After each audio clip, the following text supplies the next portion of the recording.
Hello everyone, welcome back to my channel. So आप लोगों को जैसे कि थंबनेल देख के पता चल गया होगा, आज हम लोग डिस्कस करने वाले हैं कि किस तरह से हम लोग आईएएस के लिए प्रिपरेशन कर सकते हैं। आईएएस का क्या पैटर्न होता है, कितने पेपर्स होते हैं, क्या शेड्यूल, क्या टाइमिंग होती है, और जो भी हमारा कंटेंट है, जो भी सिलेबस प्रोवाइडेड है यूपीएससी के थ्रू, तो उनके लिए कौन से स्टैंडर्ड बुक्स हैं जो कि हम लोग फॉलो कर सकते हैं इस एग्जाम को क्रैक करने के लिए। तो देखिए यहाँ पे आप लोगों को दिख रहा होगा कि जो हमारा आईएएस होता है वो हमारा 2 पार्ट्स में डिवाइड होता है। एक होता है आपका रिटन एग्जाम जो कि आपका 1000 मार्क्स का होता है। दूसरा होता है आपका इंटरव्यू जो कि 200 मार्क्स का होता है। आप इंटरव्यू को एज अ पर्सनालिटी टेस्ट भी कंसीडर कर सकते हैं। तो देखिए जो हमारा रिटन एग्जाम होता है वो टोटल 1000 मार्क्स का होता है। अब देखिए 1000 मार्क्स जो है वो डिवाइडेड होते हैं इस बेसिस पे। तो देखिए टोटल तो हमारे देखिए 6 पेपर्स होते हैं आपके: English, GS, statistic first, statistic second, statistic का थर्ड पेपर एंड स्टैटिस्टिक्स का जो फोर्थ पेपर होता है वो। और ये देखिए ये एग्जाम होता है कंसिक्यूटिवली 3 डेज चलता है, मतलब इसमें आपको कोई भी गैप नहीं मिलेगा। अब देखिए ये जो हमारे पेपर्स हैं, तो 100 मार्क्स का इंग्लिश का पेपर आता है एंड 100 मार्क्स का जीएस का पेपर आता है आपका। देन स्टैटिस्टिक पेपर 1 वो आपका 200 का होता है, ये भी आपका 200 का होता है। देन अदर ये जो थर्ड और फोर्थ पेपर हैं ये भी आपके 200 मार्क्स के होते हैं। अब यहाँ पे मैं आपको टाइमिंग्स का बता दूं। अब देखिए जो इंग्लिश का पेपर है वो आपका स्टार्ट होता है 9 से 9 AM in the morning and वो आपका 12 आफ्टरनून पे खत्म हो जाता है।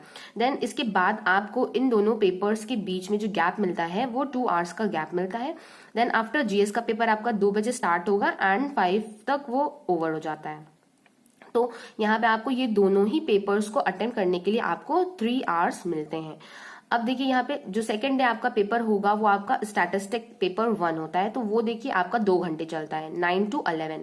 तो 9 to 11 आप इसका पेपर दोगे। देन इसके बीच में आपको 3 घंटे का गैप मिलेगा। आफ्टर दैट जो पेपर सेकंड स्टार्ट होता है वो आपका 2 से 4, इसमें भी आपको 2 ही घंटे मिलेंगे। तो 2 to 4 तक आप इसका पेपर दोगे, मतलब 2 घंटे का ही ये भी पेपर होगा आपका। देन जो आपका थर्ड डे आता है, थर्ड डे में आपका आता है statistic paper third and statistic का पेपर फोर्थ। तो देखिए इन दोनों ही पेपर्स के लिए आपको 3-3 घंटे मिलेंगे, 12 से 9 आप देख सकते हैं। इसके बाद आपको 2 घंटे का गैप मिलेगा। उसके बाद आपको 2 से 5 मतलब 3 घंटे का आपको पेपर फोर्थ भी मिलेगा अटेम्प्ट करने के लिए। अब देखिए मैं आपको बता दूं जो आपका इंग्लिश का पेपर होता है, तो इंग्लिश के पेपर में आपके कुछ सेक्शंस होते हैं। देखिए सबसे पहला जो पार्ट आता है इंग्लिश के पेपर में वो आपका आता है एसे। तो एसे देखिए यहाँ पे जो आता है तो आपको टोटल 5 टॉपिक्स दिए होंगे जो कि आपके करंट न्यूज से रिलेटेड होते हैं। तो करंट न्यूज से रिलेटेड अगर आप जनरल आप मतलब डेली अगर न्यूज सुन रहे हो, करंट देख रहे हो, तो उसी से रिलेटेड आपके टॉपिक्स आएंगे। 5 टॉपिक्स आएंगे, उन पे आपको एसे लिखना होगा। जैसे कि अगर इस बार का पेपर आप लोगों ने देखा हो तो आपका आया था राइट टू प्राइवेसी पे, और भी आपके कुछ इस तरह से थे आर्टिफिशियल इंटेलिजेंस और विमेन से रिलेटेड। तो अगर आप लोगों ने ध्यान दिया हो कि राइट टू प्राइवेसी के ऊपर इस बार बहुत ज्यादा ही हमारे टॉपिक्स आए थे, तो इस बार देखिए उससे रिलेटेड भी टॉपिक इस बार आ गया हमारा। अब देखिए जो हमारा एक टॉपिक है जो कि हमेशा कॉमन रहता है वो है आपका विमेन के ऊपर। तो आप अगर पुराने पेपर्स देखोगे तो विमेन से रिलेटेड कोई ना कोई टॉपिक आपका हर साल ही पूछा जाता है। तो सबसे पहला काम आपको ये करना है कि जो भी हमारे आईएएस के प्रीवियस पेपर्स हैं वो सारे ही आपको देखने हैं और ये देखना है कि कौन कौन से टॉपिक से रिलेटेड क्वेश्चन आ रहा है। ये मैं अपना एनालिसिस बता रही हूँ बिकॉज विमेन एक ऐसा टॉपिक है, विमेन एम्पावरमेंट या फिर विमेन से रिलेटेड कुछ भी, तो एक क्वेश्चन हमेशा ही आ रहा है। और ये जो एसे का टॉपिक होता है ये आपका 30 मार्क्स कवर करता है। अगर आप इसमें अच्छे से कर ले जाओगे तो आपको बहुत अच्छे मार्क्स गेन करने में बहुत आसानी हो जाएगी। तो देखिए एसे के लिए मैं अगर आपको बुक बताऊं तो आप एक बुक आती है अरिहंत की 151 एसेज। ओके, मैं उसका देखिए पिक्चर मैं यहाँ पे लगा दूंगी। अगर आप लोग इसको लेके आप लोग स्टडी कर सकते हो तो इसमें काफी अच्छे आपको टॉपिक्स, रेलेवेंट टॉपिक्स मिल जाएंगे जिन पे आप लोग स्टडी करके अपने अच्छे से मार्क्स गेन कर सकते हो। और एक मैं एडवाइस देना चाहूंगी कि आप लोगों को ऐसे जो है आप लोग उसकी स्टार्टिंग, अभी देखिए ये तो पॉसिबल हो नहीं सकता है कि आप लोग सारे ही ऐसे लर्न कर लो, हर टॉपिक पे हर उस पे लर्न कर लो। तो देखिए मैं आपको बस ये बताऊंगी, अगर आप लोग मान लीजिए आप लोगों को विमेन पे आपको पता चल गया है कि विमेन पे ऐसे हर साल पूछा जाता है, तो उससे रिलेटेड जितने जितने एंगल से आप लोग पढ़ सकते हो, तो विमेन वाला आप लोग एक जो टॉपिक है वो सॉलिड आप लोग अपना तैयार कर लो। और बाकी अदर जो टॉपिक्स हैं लाइक आपका प्राइवेसी हो गया या फिर आपका आर्टिफिशियल इंटेलिजेंस से रिलेटेड हो गया, तो इस तरह के टॉपिक्स की स्टार्टिंग कैसे करनी है और इसकी एंडिंग कैसे करनी है वो आप लोग अच्छे से प्रिपेयर कर लो, बिकॉज स्टार्टिंग अगर अच्छी होगी तो इम्पैक्ट अच्छा पड़ेगा, और अगर एंडिंग भी अच्छी है, कंक्लूजन अच्छा है, आप अच्छे आइडियाज दे रहे हो किस तरह से इंप्रूवमेंट कर सकते हैं, तो वो चीज भी एक आपका अच्छा इम्पैक्ट डाल के जाएगी। तो देखिए स्टार्टिंग और एंडिंग एसेज की आप लोग वो अच्छे से प्रिपेयर कर लो। तो यहाँ से देखिए आपके 30 मार्क्स कवर हो सकते हैं। अब देखिए इंग्लिश में ही आपका जो सेकंड पार्ट आता है वो आपका होता है प्रेसी राइटिंग। तो प्रेसी में देखिए क्या करना होता है, आपको एक पूरा बड़ा सा पैराग्राफ गिवन होता है, तो उस पैराग्राफ को आपको वन थर्ड पोर्शन में रिड्यूस करना होता है। तो देखिए जितने भी वर्ड का आपको दिया है, मान लीजिए आपको 150 वर्ड्स का दिया है तो उसका 1/3 कर लीजिए। वैसे तो देखिए जो एग्जाम की कॉपीज होती हैं तो उसमें ब्लॉक वाइज आपको गिवन होता है, आपको ऐसे लाइन्स दी होंगी और हर ब्लॉक में आपको बस एक ही वर्ड लिखना होता है। तो आपको ये मतलब ध्यान में रखना है, कोई आपको उसमें अपना पर्सनल एक्सपीरियंस नहीं लिखना है, ना ही आपको कोई मतलब ऐसा मतलब वर्ड लिखना है जो कि एग्जामिनर को समझ में ना आए, बट आपको पूरा प्रेसे को बार बार रीड करना है, जो भी इंपॉर्टेंट पॉइंट्स हैं उसको आपको हाईलाइट करना है। हाईलाइट करने के बाद उसे आपको एक कंक्लूसिव वे में लिखना है, मतलब आपको उससे क्या समझ में आता है उसको अपनी लैंग्वेज में वहां पे लिख देना है। तो देखिए प्रेसी भी आपका ये 30 मार्क्स कवर करता है। तो अगर आप अच्छे से प्रैक्टिस कर लेते हैं प्रेसी लिखने की, देखिए प्रेसी जो आपका आता है, आपको एक चीज और ध्यान में रखना है कि प्रेसी का जो लैंग्वेज होती है वो बहुत मतलब बहुत भी नहीं कह सकते, बट थोड़ी ऐसी टिपिकल होती है कि आपको उसको समझने में एक बार में थोड़ी सी डिफिकल्टी हो सकती है। तो उसको आपको बार बार रीड करना पड़ेगा, या फिर तो आप अपना मतलब प्रेसी आप ढूंढ के और आप ज्यादा प्रैक्टिस कर सकते हैं कि किस तरह से मतलब हम अपने प्रेसी को और अच्छा बना सकते हैं। तो देखिए ये आपके 30 मार्क्स कवर हो गए। देन आफ्टर दैट आपका थर्ड क्वेश्चन जो है वो आपका आता है पैराग्राफ राइटिंग पे, और वो क्वेश्चन आपका 10 मार्क्स का होता है। तो देखिए उसमें भी आपको 5 आपको टॉपिक्स अलग अलग दिए होंगे और उस पर 200 वर्ड्स में आपको लिखना होता है। अगर इस बार की मैं बात करूं तो देखिए इस बार आपका आया था जैसे justice delayed is justice denied. अगर मतलब इंसाफ मिलने में देर हो गई है तो फिर वो डिनाई ही हो जाता है, तो इंसाफ सही से मिल नहीं पाता है। तो इस तरह के देखिए सेंटेंसेस हैं, इस तरह के आप कह सकते हैं कि प्रोवर्ब्स टाइप हैं, तो उनका यूज करके आपको 200 वर्ड्स में लिखना है। तो जो मैंने आपको अभी बुक बताई है 151 एसेज की, उनमें ये सारे टॉपिक्स आपको मिल जाएंगे, आप ये टॉपिक्स वहां से भी कवर कर सकते हो। अब देखिए सेकंड टॉपिक जैसे था all well that ends well, इस तरह के जैसे देखिए जो इडियम्स कह सकते हो, तो इस तरह के आ जाते हैं आपके एग्जाम में। तो अगर आप ये 151 एसेज की बुक खरीदोगे तो उसमें आपको ये चीज भी मिल जाएगी और आप अच्छे से इसकी प्रैक्टिस कर सकते हो। तो ये आपके 10 नंबर्स को कवर करता है। अब इसके बाद देखिए जो आपका फोर्थ क्वेश्चन होता है उसमें आपको कोई भी एक वर्ड दे देंगे, उससे आपको सेंटेंस फॉर्मेशन करना होता है। तो देखिए ये तो आपकी कैपेबिलिटी पे ही डिपेंड करता है कि आपको कितनी अच्छी इंग्लिश आती है। अगर आपको वर्ड एंड मीनिंग्स का इन्फॉर्मेशन है अच्छी, तो आप लोग इजिली उस पर सेंटेंसेस क्रिएट कर सकते हो, बिकॉज देखिए ये सब जो वर्ड्स आते हैं ये सारे ही आपके आप मान सकते हो कि द हिंदू या फिर इंडियन एक्सप्रेस, इन सब न्यूज़पेपर को अगर आप रीड करोगे तो इस तरह के वर्ड्स आप लोगों को याद हो जाएंगे। तो इन सब वर्ड्स के लिए आप लोगों को थोड़ा सा वर्ड एंड मीनिंग्स पे उनकी फोकस करना पड़ेगा। और ये नंबर भी आपका, ये क्वेश्चन भी आपका टोटल 10 नंबर्स का आता है। इसमें 5 वर्ड्स आपको गिवन होते हैं, उन वर्ड्स पे आप लोगों को सेंटेंस फॉर्मेशन करना होता है। अब देखिए जो फिफ्थ क्वेश्चन है हमारा, फिफ्थ क्वेश्चन में हमारे दिए होते हैं ईडियम्स दिए होते हैं, तो उन ईडियम्स से आपको सेंटेंस फॉर्मेशन करना होता है। तो ईडियम्स, इसके लिए भी आप लोगों को ईडियम्स एंड फ्रेजेस की नॉलेज होनी चाहिए, तो उसकी नॉलेज के यूज से आप लोग उससे भी सेंटेंस फॉर्म कर सकते हो। ये भी आपका 10 मार्क्स का होता है। एंड लास्ट क्वेश्चन जो हमारा होता है क्वेश्चन नंबर 6, वो आपका होता है 10 मार्क्स का। उसमें भी आपको देखिए 10 क्वेश्चंस गिवन होते हैं और उसमें आप लोगों को करेक्शन करना होता है सेंटेंसेस में। तो वहां पे 10 सेंटेंसेस आपको गिवन होंगे और उनमें आप लोगों को करेक्शन करना होगा।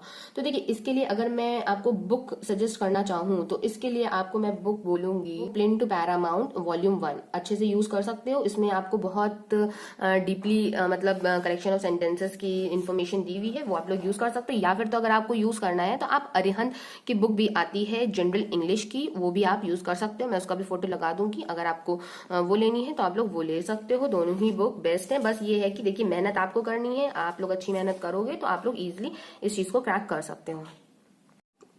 Now coming back to paper second, तो देखिए जो सेकंड शिफ्ट में आपका पेपर होता है वो होता है जीएस का पेपर। एंड जीएस का पेपर जो होता है वो आपके 4 सेक्शंस में डिवाइड होता है और उन 4 सेक्शंस से आपके 5-5 क्वेश्चंस पूछे जाते हैं। तो देखिए पहला सेक्शन जो होता है वो होता है आपका हिस्ट्री का। अब हिस्ट्री आपकी जो है, हिस्ट्री से आपके 5 क्वेश्चंस पूछे जाएंगे और हिस्ट्री भी आपकी 3 पार्ट्स में डिवाइड होती है। एक होती है आपकी मॉडर्न हिस्ट्री, सेकेंड होती है आपकी मेडिवल हिस्ट्री, थर्ड होती है आपकी एंशिएंट हिस्ट्री। तो देखिए हिस्ट्री की प्रिपरेशन करने के लिए जितने भी लोगों को मैंने सुना है और जहां तक कि मैंने पेपर देखा है, उससे मुझे ये पता चला है कि अगर आप लोग एनसीईआरटी से पढ़ते हो तो एनसीईआरटी में काफ़ी टॉपिक्स हैं जो कवर हो जाते हैं और वहीं से ही मोस्टली जो क्वेश्चंस हैं वो बनता है। तो आप मॉडर्न हिस्ट्री, मेडिवल और एंशिएंट के लिए एनसीईआरटी की आप लोग बुक्स प्रेफर कर सकते हो। अगर आप लोगों का बेस क्लियर है हिस्ट्री से रिलेटेड तो आप लोग 11th 12th की बुक पढ़ सकते हो। अगर आप लोग का जहां तक बेस नहीं क्लियर है तो आप लोग अपना सेक्शंस और नीचे से स्टार्ट कर सकते हो, like 9th 10th 11th 12th cover कर लिया, या अगर और नहीं क्लियर है तो और नीचे से आप लोग ऐसे करके पढ़ सकते हो। तो आप लोगों को हिस्ट्री के लिए एनसीईआरटी की बुक्स पढ़ना बहुत ही ज्यादा जरूरी है। तो वहां से आप लोग अपना हिस्ट्री के सेक्शन को कवर कर सकते हो। और आप लोग को ये ध्यान में रखना है कि जो भी करंट टॉपिक न्यूज में चल रहा होता है वहीं से ही हमारा क्वेश्चन बनता है। तो इसके लिए आप लोगों को डेली न्यूज सुननी बहुत ज्यादा जरूरी है। या फिर तो आप न्यूज सुन सकते हैं, या फिर आप द हिंदू या फिर इंडियन एक्सप्रेस, इस तरह के जो न्यूज पेपर्स हैं आप उनको भी फॉलो कर सकते हैं। अब देखिए आपका जो सेकंड क्वेश्चन आता है वो आता है ज्योग्राफी से। तो ज्योग्राफी से भी हर साल 5 क्वेश्चन पूछे जाते हैं। तो ज्योग्राफी के लिए भी आप लोग एनसीईआरटी की बुक्स जो है उसको प्रेफर कर सकते हो। तो आप अगर आपकी ज्योग्राफी का बेस क्लियर नहीं है तो आप 6 to 12th स्टडी कर सकते हो। अदरवाइज अगर आपका बेस क्लियर है तो आप 11 12 की कवर करके जा सकते हो, वो आपके लिए मोर देन एनफ है। अब यहाँ से देखिए आप लोगों को इसके लिए भी करंट टॉपिक का बहुत ज्यादा ही फोकस करना पड़ेगा कि करंट में क्या चल रहा है, किस चीज से रिलेटेड। लाइक मान लीजिए कोई भी कैलेमिटी आ रही है, या फिर आपका ड्रॉप आ गया है, या फिर आपका लैंडस्लाइड्स हो रहा है, तो इस तरह के टॉपिक से रिलेटेड ही क्वेश्चन आता है एग्जाम में। अब देखिए जो आपका थर्ड पेपर होता है आपका इकोनॉमिक्स का।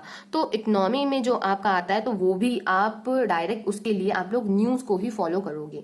अगर आप लोगों को कोई बुक पता है जिससे आप लोग स्टडी कर सकते हो तो आप लोग स्टडी उसी से करना। बट अदरवाइज अगर आपको नहीं पता है तो आपका मेन फोकस इस पे रहना चाहिए कि आप लोगों को न्यूज में देखना है कि इकोनॉमी से रिलेटेड कौन कौन सी न्यूज आ रही है। तो जो जो न्यूज के टॉपिक्स चल रहे हैं, लाइक इस बार आपका रेपो रेट से पूछ लिया गया था, या फिर रिप्लेसमेंट फर्टिलिटी रेट, ये सब क्या होता है। तो इस तरह के अगर कोई टॉपिक्स चल रहे हैं तो उनको आप लोग डीपली स्टडी करोगे, और डीपली स्टडी करने के बाद आप लोग वो टॉपिक्स अपने लिख लो और रिवाइज करते रहो, तो उन्हीं से रिलेटेड इकोनॉमी में पूछ लिया जाता है।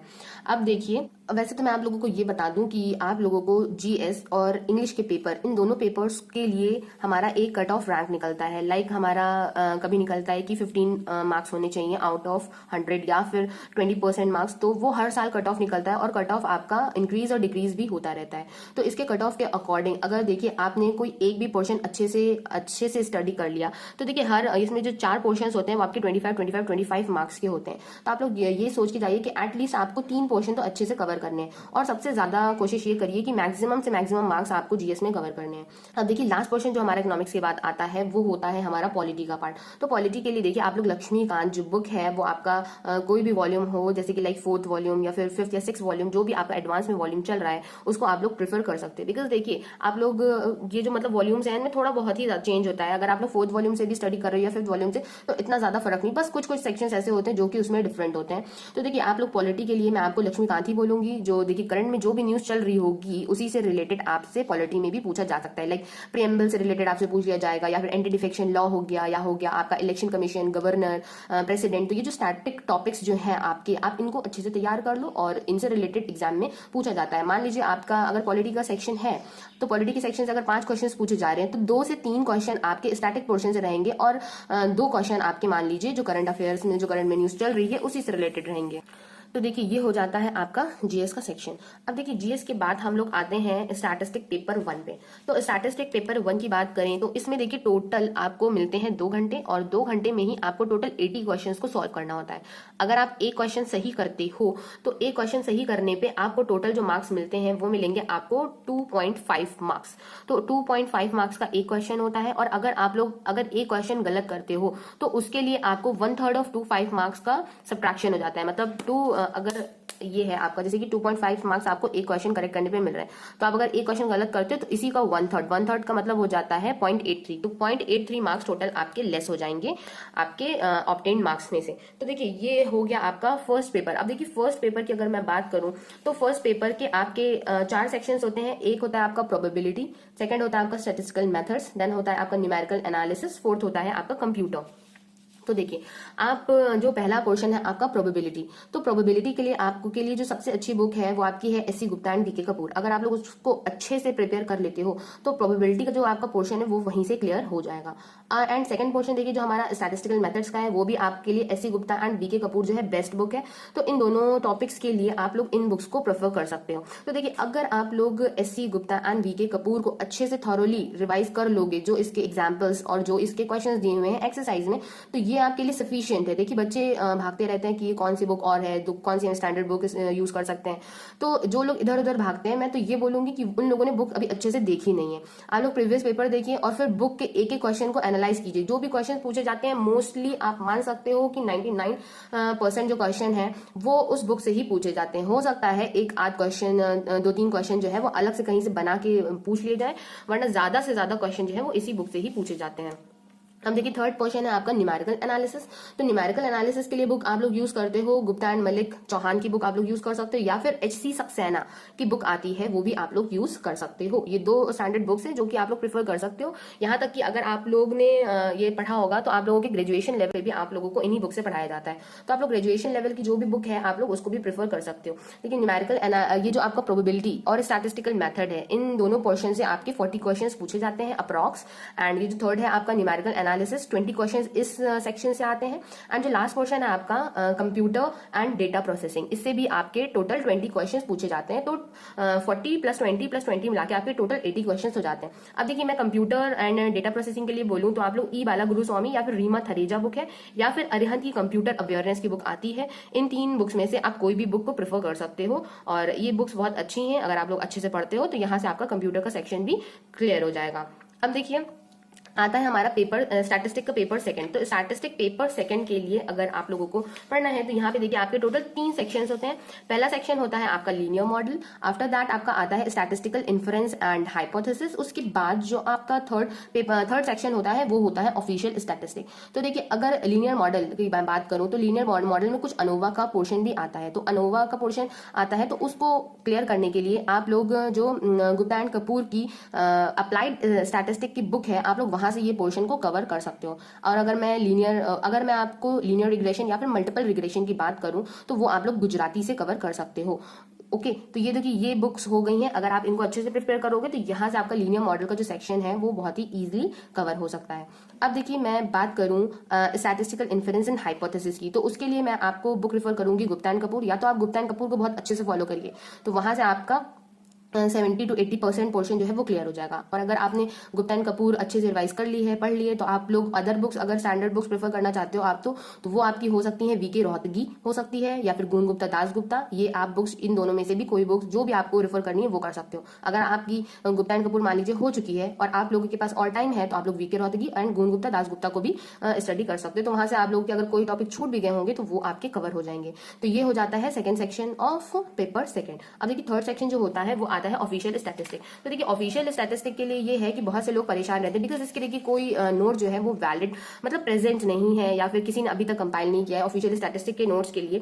तो देखिए ऑफिशियल स्टैटिस्टिक के लिए आप लोग को खुद ही मेहनत करनी पड़ेगी, या फिर तो मैं वीडियो बना के डालूं तो आप लोग उसको देख सकते हो। मैं भी आप लोगों की वैसे तो हेल्प कर रही हूँ। मैं अभी सोच रही हूँ कि ऑफिशियल स्टैटिस्टिक के लिए मैं आप लोगों के लिए कुछ कंटेंट लेकर आऊं। तो देखिए अगर आप लोग खुद से तैयारी करना चाहते हो तो मैं भी यही आपको बोलूंगी कि मॉस्पी की वेबसाइट पे आप लोग जाइए। मॉस्पी की देखिए पीआईबी रिपोर्ट्स होती हैं, आप लोग उनको अच्छे से फॉलो करिए। मॉस्पी का पेज अगर कहीं पे भी है लाइक ट्विटर पे है, या फिर आपका इंस्टाग्राम पे आप देख सकते हो, या फिर आप लोग एफबी पे देख सकते हो। कोई भी मॉस्पी का वहां पे अगर पेज बना हो ऑफिशियल पेज, आप लोग उसको फॉलो कर लिए। और सेकंड में आपको ये चीज देखनी है कि एनएसएसओ जो है आपका जो कि मॉस्पी का पार्ट है, तो वो कौन कौन से सैंपल सर्वेज को कंडक्ट करवाता है, उसका सब्जेक्ट क्या रहता है, सैंपल सर्वे अगर हो रहा है तो उसकी टेक्निक्स क्या रहती हैं। बिकॉज सैम्पलिंग में आपने पढ़ा होगा डिफरेंट सैम्पलिंग टेक्निक्स होती हैं, तो कौन से सर्वे के लिए कौन सी टेक्निक यूज करी गई है। अब देखिए ऑफिशियल स्टैटिस्टिक में कुछ पार्ट आपका जीडीपी का भी आता है, इन्फ्लेशन का आता है, एम्प्लॉयमेंट हो गया, अनएम्प्लॉयमेंट हो गया, तो इन सब के फॉर्मुलाज हो गए, क्या डेफिनेशंस होती हैं, तो ये सब आपको पता होनी चाहिए। देन अगेन एनएसएसओ के बाद मैं आपको सीएसओ की बात करना चाहूंगी। मतलब जितने भी ऑफिशियल स्टैटिस्टिक मान लीजिए मॉस्पी है, मॉस्पी के अंदर जितने भी डिपार्टमेंट्स हैं उसके आपको फंक्शंस पता होने चाहिए क्या क्या है। अब जैसे आपका एनएसएस होता है, अब जैसे कि एनएसएस के राउंड्स होते हैं आपके 74, 75, 76, 77, तो इस तरह के एनएसएस के राउंड्स के बारे में आप लोग देखिए। उन राउंड्स में कौन कौन से टॉपिक्स को कवर किया गया है और कौन कौन सी टेक्निक्स का यूज किया गया है, किस ईयर में वो राउंड्स में है, ये सब चीजें आप लोगों को अच्छे से पता होनी चाहिए। और देखिए आप लोगों को ये भी पता होना चाहिए कि पीरियोडिक लेबर फोर्स सर्वे आपका कब हुआ था, उसमें कौन कौन सी टॉपिक्स को कवर किया गया है। तो इस तरह की चीजें ऑफिशियल स्टैटिस्टिक के लिए इंपॉर्टेंट होती हैं और आप लोगों को ये टॉपिक्स जो है पढ़ने हैं। वैसे तो ऑफिशियल स्टैटिस्टिक अगर आप ऑफिशियल पेज पे जाओगे तो बहुत ही ज्यादा वास्ट लेवल्स है, तो इसको अगर आप लोगों को अच्छे से डील करना है तो इसके लिए सबसे पहले आप लोग अपने प्रीवियस पेपर्स देखिए, फिर देख लीजिए आप लोग कौन कौन से टॉपिक्स आ रहे हैं, तो उन टॉपिक्स से रिलेटेड आप लोग इसकी डीप स्टडी कर सकते हो। तो यहाँ से आपका जो पेपर सेकंड का जो ऑफिशियल स्टैटिस्टिक का पोर्शन है ये कवर हो जाएगा। अब देखिए पेपर थर्ड की अगर मैं बात करूं तो पेपर थर्ड में भी 3 सेक्शंस होते हैं। पहला सेक्शन होता है आपका सैम्पलिंग का, सेकंड सेक्शन होता है आपका इकोनोमेट्रिक्स का, थर्ड सेक्शन होता है आपका अप्लाइड स्टैटिस्टिक का। तो देखिए पहला सेक्शन जो है सैम्पलिंग का, तो देखिए सैम्पलिंग के लिए आप लोग जो है अगर अपने जो ग्रेजुएशन लेवल के नोट्स हैं सबसे पहले तो आप उनको प्रीफर करिए, बिकॉज वो आप लोग पढ़ चुके हैं और अच्छे से आप लोग उसको रिवाइज कर सकते हैं। अगर आप लोगों के पास नोट्स नहीं है तो उसके लिए देखिए आप लोग बहुत सी बुक्स हैं उनको रेफर कर सकते हो, जैसे कि सुखात्मा की बुक आती है, दरोगा सिंह की हो गई, FS चौधरी की हो गई। तो इस तरह की बुक्स जो है वो आप लोग प्रेफर कर सकते हो, वहां से आपका सैम्पलिंग का जो सेक्शन है वो अच्छे से कवर हो जाएगा। अब देखिए सेकंड पोर्शन जो हमारा आता है इकोनोमेट्रिक्स का, तो इकोनोमेट्रिक्स में बहुत ज्यादा ही लोगों को दिक्कत और परेशानियां रहती हैं। तो इकोनोमेट्रिक्स के लिए जो स्टैंडर्ड बुक आप लोग प्रेफर कर सकते हो वो है दामोदर एंड गुजराती, तो उसको आप लोग अच्छे से प्रेफर करके वहां से अपना इकोनोमेट्रिक्स का पोर्शन स्टडी कर सकते हो। अब देखिए थर्ड पोर्शन जो आता है वो आपका अप्लाइड स्टैटिस्टिक का पोर्शन है, वहां से आपका पूछा जाता है time series, index number, demand and analysis. तो ये सारे ही जो तीनों टॉपिक्स हैं ये आप लोग इसके गुप्ता एंड कपूर के जो अप्लाइड स्टैटिस्टिक आती है वहां से आप लोग इसको कवर कर सकते हो। तो देखिए थर्ड पेपर जो है ये थोड़ा सा बहुत ज्यादा लेंदी मैं कहूंगी और थोड़ा सा कॉम्प्लिकेटेड पेपर रहता है, तो इसके लिए ये जो जितनी मैंने बुक्स बताई अगर आप लोग इसी को अच्छे से प्रिपेयर कर लेते हो तो इसके देखिए अच्छे खासे नंबर आप लोग यहाँ से कवर कर सकते हो। अब देखिए रहा पेपर फोर्थ, तो पेपर फोर्थ में मैं आपको बताऊं पेपर फोर्थ में कई सेक्शंस हैं आपके, जिनमें से आप लोगों को 2 सेक्शंस को चूज करना होता है। तो देखिए मोस्टली जो लोग बच्चे जो चूज करते हैं वो हो गया आपका लाइक वाइटल स्टैटिस्टिक हो गया, डिजाइन ऑफ एक्सपेरिमेंट हो गया, SQC हो गया। तो इस तरह के वैसे तो आप लोगों को जो चूज करना है, जो आप लोगों का जिसमें बेस स्ट्रांग है वो आप लोग चूज कर सकते हो, बट मैं यहाँ पे आप लोगों को 3 टॉपिक्स के बारे में बताना चाहूंगी। लाइक अगर जैसे आपको डेमोग्राफी कवर करना है, अब देखिए आपका जो भी अगर आप ग्रेजुएशन कर रहे हो तो ग्रेजुएशन लेवल पे आप लोगों को डेमोग्राफी जो है जिसको हम लोग वाइटल स्टैटिस्टिक बोलते हैं वो आपका पढ़ाया ही पढ़ाया जाएगा। तो सबसे पहले तो आप उन नोट्स को ही प्रेफर करो, बिकॉज वो जो है आपने याद किया हुआ भी है और आप लोग को अच्छे से मतलब माइंड में आपका रिकॉल भी हो सकता है। बिकॉज आप नई बुक पढ़ोगे तो आपका थोड़ा सा ये रहेगा कि कंफ्यूजन हो सकता है, कैसे है क्या है, फॉर्मुलाज अलग हो जाएंगे, नोटेशंस अलग हो जाएंगे। तो इसलिए मैं आपको ये बोलूंगी कि आप अपना ग्रेजुएशन लेवल्स के नोट सबसे पहले प्रेफर करो। उसके बाद अगर आपको बुक पढ़नी है तो आप गुप्ता एंड कपूर की जो वॉल्यूम 2 बुक है अप्लाइड स्टैटिस्टिक की, तो वो आप लोग प्रेफर कर सकते हो। या फिर अगर आपको कोई और बुक प्रेफर करनी है तो उसके लिए आप लोग ML झिंगन बुक है डेमोग्राफी की, उसमें बहुत सारे आपको टॉपिक्स मिल जाएंगे लाइक माइग्रेशन पे, फर्टिलिटी पे, इन माइग्रेंट्स, आउट माइग्रेंट्स क्या होता है, पॉपुलेशन सेंसस, इस तरह के टॉपिक्स हैं, उन पे आप लोगों को वास्ट नॉलेज मिल जाएगी, तो वहां से भी आप लोग कवर कर सकते हो। अब देखिए जो डिजाइन ऑफ एक्सपेरिमेंट है, तो डिजाइन ऑफ एक्सपेरिमेंट के लिए आप दास एंड बेरी को रेफर कर सकते हो, या आपके कॉलेज में अगर कुछ नोट्स कराए गए हैं तो आप लोग उनको भी प्रेफर कर सकते हो थ्योरेटिकल कंसेप्चुअल नॉलेज के लिए। अब देखिए सेकंड बुक आपकी है applied statistic Gupta and Kapoor, वहां पे भी डिजाइन ऑफ एक्सपेरिमेंट का काफी अच्छे से चैप्टर जो है वो एलैबोरेटेड एक्सप्लेनेशन वहां पे है, तो वो वहां से भी आप लोग डिजाइन ऑफ एक्सपेरिमेंट को कवर कर सकते हो। अब देखिए जो थर्ड सेक्शन मैं यहाँ पे आपको इसका बताना चाहूंगी, थर्ड सेक्शन आपका है SQC। तो SQC के लिए आप लोग गुप्ता एंड कपूर का जो वॉल्यूम 2 है अप्लाइड स्टैटिस्टिक का, उसमें आपका फर्स्ट चैप्टर है SQC, तो वहां से भी आप लोग कवर कर सकते हो। और SQC देखिए आप लोगों को ग्रेजुएशन लेवल पे भी कराया जाता है, तो वहां से भी SQC का पोर्शन जो है वो आप लोग कवर कर सकते हो। तो देखिए ये हो गए चारों पेपर के बारे में मैंने आपको बता दिया है स्टैटिस्टिक के, तो यहाँ से आप लोग कवर कर सकते हो। तो यहाँ पे मैंने देखिए पूरी कोशिश करी है कि मैं आपको अच्छे से एक्सप्लेन कर पाऊँ कि कौन से पेपर के लिए आप लोग कौन सी बुक रेफर करते हो। अगर आपको लोगों को थोड़ा सा भी समझ में आया हो या फिर अगर कोई भी कंफ्यूजन रही हो तो आप लोग कमेंट बॉक्स में कमेंट करके मुझसे पूछ सकते हैं, और भी अगर कुछ मैंने नहीं बताया हो तो वो भी आप लोग मुझे कमेंट बॉक्स में करके बोल सकते हैं, या कुछ भी थोड़ी बहुत इन्फॉर्मेशन ऊपर नीचे हो गई हो या कुछ रह गई हो तो वो भी आप लोग मुझसे कमेंट बॉक्स में कमेंट करके डिस्कस कर सकते हैं। अगर वीडियो थोड़ा सा भी पसंद आया हो तो उसको वीडियो को लाइक कर दीजिएगा, चैनल को सब्सक्राइब कर दीजिएगा और अपने फ्रेंड्स को भी वीडियो को शेयर कर दीजिएगा। Thank you for watching my video, have a nice day.